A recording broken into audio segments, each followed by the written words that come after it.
Bonjour, Pierre Constantin, préparateur physique.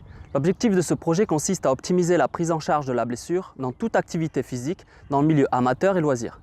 Il existe une faille dans le système actuel et nous allons la découvrir au travers des témoignages de Virginie Pécourneau et Fabien Pillard du service de médecine du sport au CHU de Toulouse.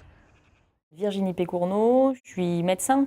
J'ai une double spécialité, je suis médecin du sport et rhumatologue. Et dans mon passé, j'ai fait énormément de sport. J'ai fait 17 ans de hand à bon niveau. Moi, je suis médecin du sport, je suis aussi physiologiste. Par le passé, j'ai pratiqué l'escrime et très vite, j'ai basculé sur la pratique de l'endurance, voire de l'ultra-endurance en trail, ultra-trail. La première, c'était sur les cours de tennis. J'ai une blessure au genou avec une rupture du croisé qui n'a pas été opérée parce que j'étais trop jeune. La deuxième, j'ai eu en fait une luxation à répétition d'épaule droite et j'ai été opérée 3 fois en fait de cette épaule.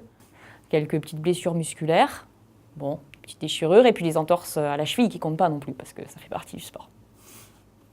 1 ou 2 entorses en escrime, ça a été super rare. L'expérience rugbystique, ça s'est soldé par une fracture cervicale et sinon une fracture de la malléole sur un ultra-trail.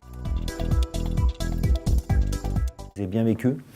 Par contre, ce que j'ai moins bien vécu, c'est la prise en charge derrière. C'est-à-dire que je n'ai pas bénéficié d'une prise en charge optimisée. Aujourd'hui, j'ai quand même, je pense, des séquelles fonctionnelles, c'est-à-dire j'ai des instabilités, j'ai des douleurs résiduelles. Ça a été très difficile pour moi quand j'ai pas pu rentrer au Pôle France, de se faire opérer, d'être privé de sport pendant 1 an et demi.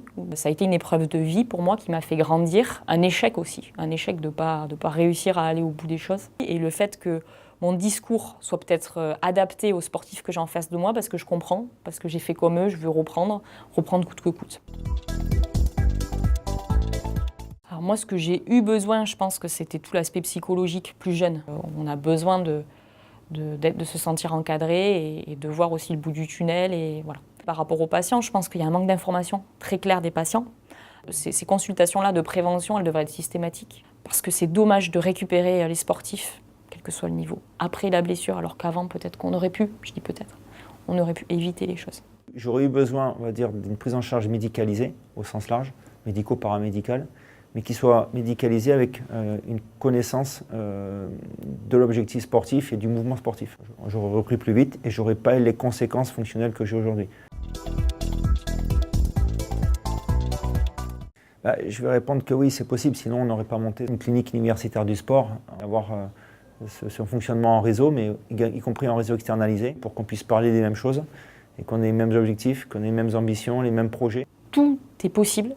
Maintenant, chaque sportif, quel que soit le niveau, doit avoir une prise en charge individualisée, personnalisée, avec des intervenants qui lui sont propres, en n'oubliant jamais cette communication et cette éducation, à mon avis, des sportifs.